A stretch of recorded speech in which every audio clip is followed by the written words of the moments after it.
อ้นี่แหละที่สีมาสู่กับ F16 อันนี้นั่นแมนโอ้โหมันได้บ่นี่มันคืออยากขู่ในเดือนหนึ่ง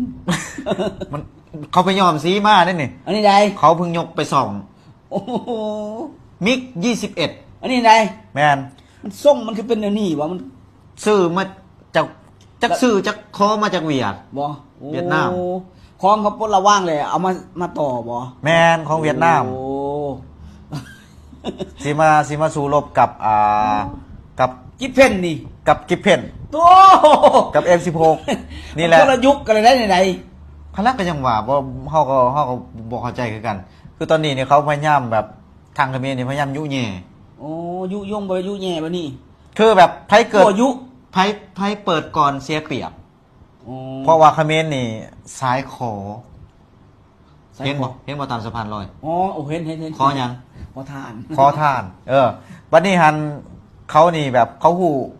หูจุดอ่อนไทยเนาะพอเขายุให้ไทยโมโหคันถ้าไทยยิงเขาก่อนปุ๊บนี่เขาเอาไปฟ้องชาวโลกปุ๊บอ๋อวันลังแกเขาอยากได้พื้นดินเขาอยากได้แผ่นดินไทยนี่เขา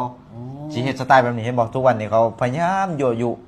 เครื่องได้แล้วเครื่องบินปีกหอกปีกฮักก็เอามาโซ่เครื่องบินที่บ่มีคุณภาพนี่เห็นบ่นี่เขาเห็นคนใส่รถจะเคยเห็นบ่เครื่องบินคนใส่รถอันนี้รถยังนี่จักรถเทเลอร์รถลากนี่รถลากแม่นรถลากเอามาคนเครื่องบินเมืองได้เขาเห็นประเทศได้เขาเห็นบ่มีดอกประเทศคอมเมนต์เฮ็ดได้นี่ละนี่เครื่องบินที่เสียมาลบกับไทยโอ้ยของไทยเขาจวดจากภาคใต้จึกฮอดภาคเหนือแป๊บเดียวเลยคิดเพ่นน่ะแนมบ่ทันดอกเข้าใจบ่ว่า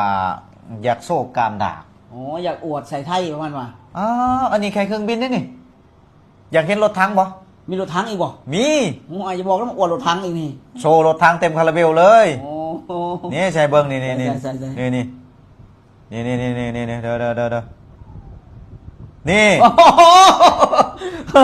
ห็นบ่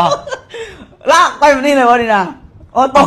ตกถุงหน้าฉันจะได้ฉันข้ากี่ต้มว่ามันรถ6ล้อแก่ไหมบ้านเฮาตะกี้แม่คือแบบว่าโดยความอยากโซ่นะอยากคิดว่ารถถังคนนี้คักรถถังคนนี้ดีทำสีแล้วใหม่ๆหรือบ่ประมาณว่าทำสีแล้วอยากเอาอวดบ่ทำสีแล้วใหม่ๆเขาก็อยากโซ่ว่ารถถังเขาแห้งขับลงทงหน้าติดกี่ต้มไปบนเอารถมาหลากด้วยนะอีกคันหนึ่งหลากเห็นบ่บ่ไหวเลยนี่แล้วสิมายิงกับรถถังไทยสิมาสู้กับไทยนี่สิมาสู้กับไทย